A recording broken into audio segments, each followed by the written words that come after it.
Hello there, my name is Mr. Little, and I want to thank you so much for joining me. Before we begin, I'd like to wish you and your loved ones safety and good health during this COVID-19 pandemic. Please wear a mask and be safe. Additionally, you are probably aware of the rapid shifts in the situation in Afghanistan over the last 2 weeks. This has created a humanitarian crisis, and if you'd like to help, I have placed some links in the description below.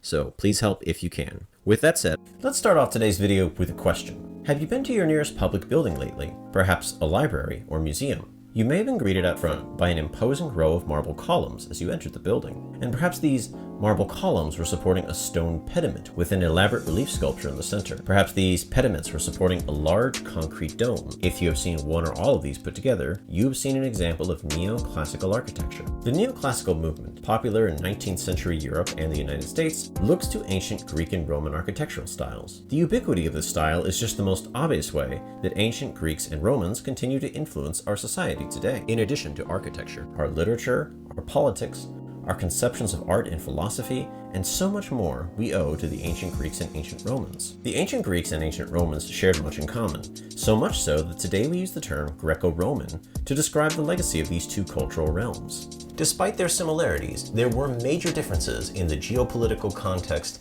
and the scientific outlook between the Greeks and the Romans. Today, we will explore and clarify these distinctions, specifically the field of natural philosophy. The goal is to better comprehend the time period of ancient Greece and ancient Rome, and in the process gain a greater understanding of the history of science and philosophy. So let's get to it. And there's just so much to say about the Greeks and Romans, so why don't you let me know your favorite fact about them down in the comment section.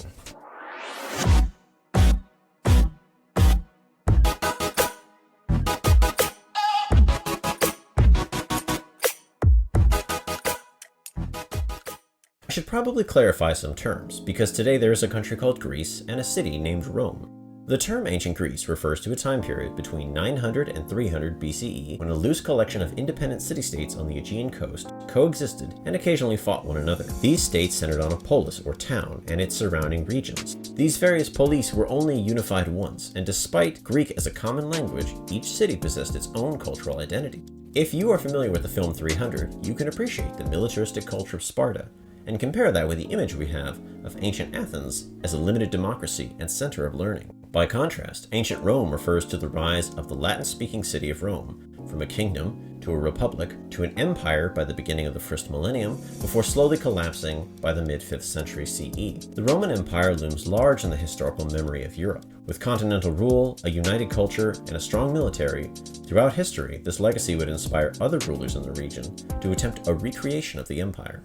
Though interactions between the Greek and Roman worlds began early, the year 146 BCE was a pivotal year. The Roman Republic defeated a league of Greek city-states and took over Greece. Roman domination shaped the political relationship between the two worlds, but culturally it was a different story. The Roman poet Horace, speaking on the relationship between Greek and Roman culture, said, quote, "Conquered Greece took captive her savage conqueror and brought her arts into rustic Latium," end quote. In effect, Rome may have won the battle, but Greece won the culture war. Greek architecture, sculpting, language, and drama became a major part of the Roman Empire. Despite this fact, one of the largest distinctions between the Greeks and the Romans lay in what we call natural philosophy. Natural philosophy is not a term we hear much anymore, so what does it mean? Well, philosophy comes from the Greek word philos, meaning love of wisdom. Natural philosophy, physiologoi, meaning those who discoursed on nature, was coined by the ancient Greek thinker Aristotle to describe earlier philosophers who had tried to explain the workings of the world without referencing the actions of the Greek gods. This usually meant applying traits and characteristics to elements or objects in nature. For example, questions like why objects fall downward or why water expands when it freezes were answered by describing the characteristics or nature of the object itself. In natural philosophy, the world around us almost has a personality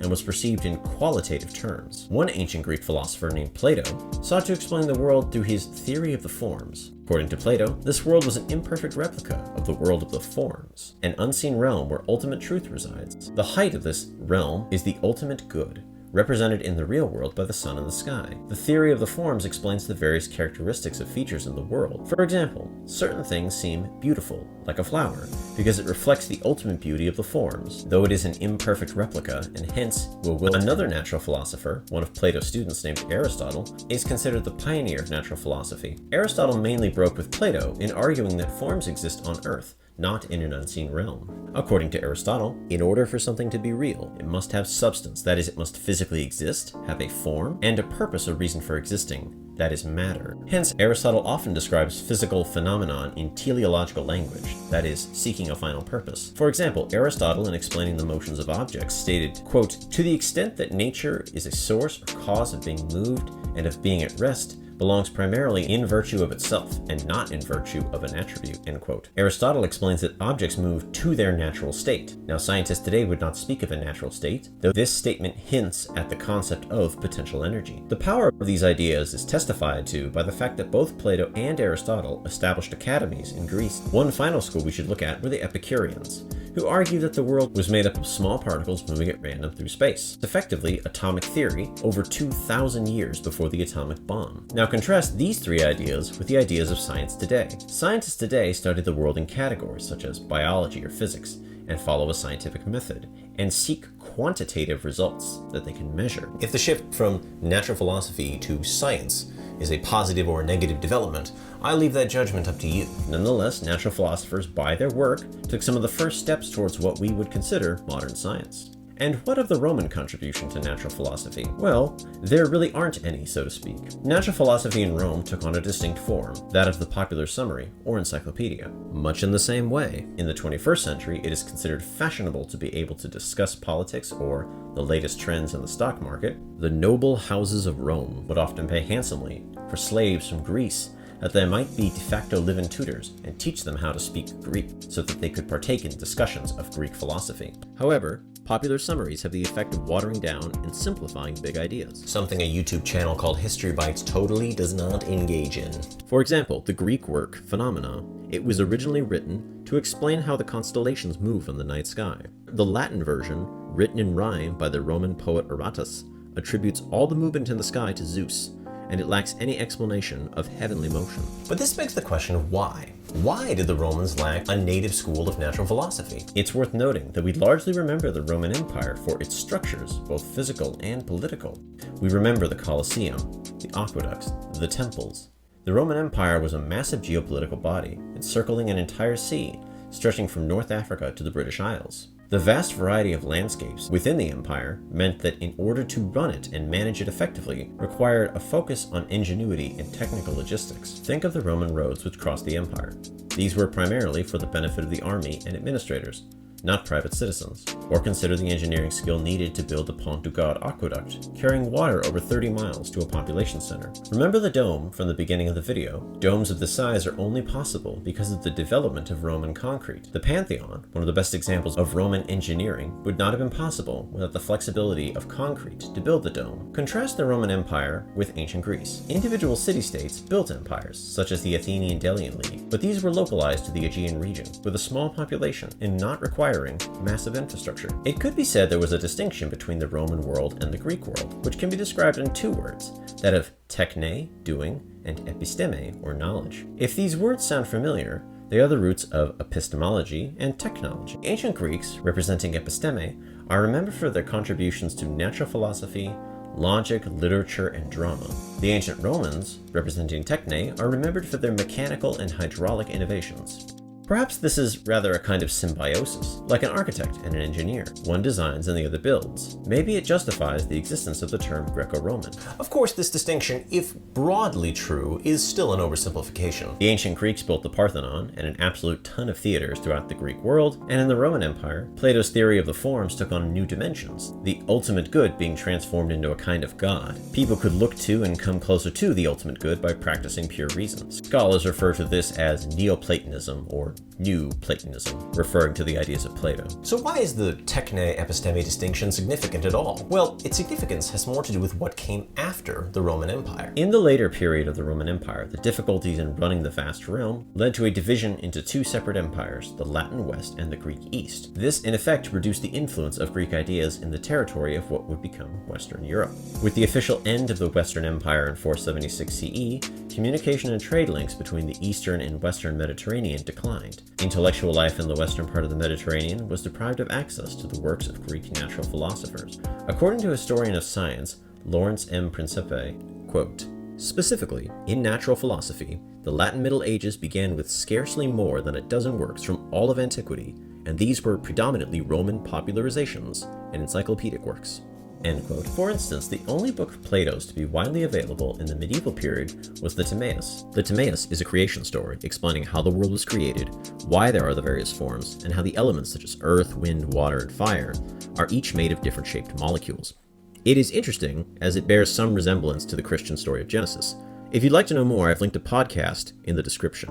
Two fun facts about the Timaeus. One is that the Timaeus mentions the legendary city of Atlantis, which helps cement that idea in the minds of writers and film directors for centuries to come. Two, if you have seen the painting, The School of Athens by Raphael, which depicts various philosophers, including Aristotle and Plato, you can see Plato holding something, and what he is holding is a copy of the Timaeus. Talk about an Easter egg.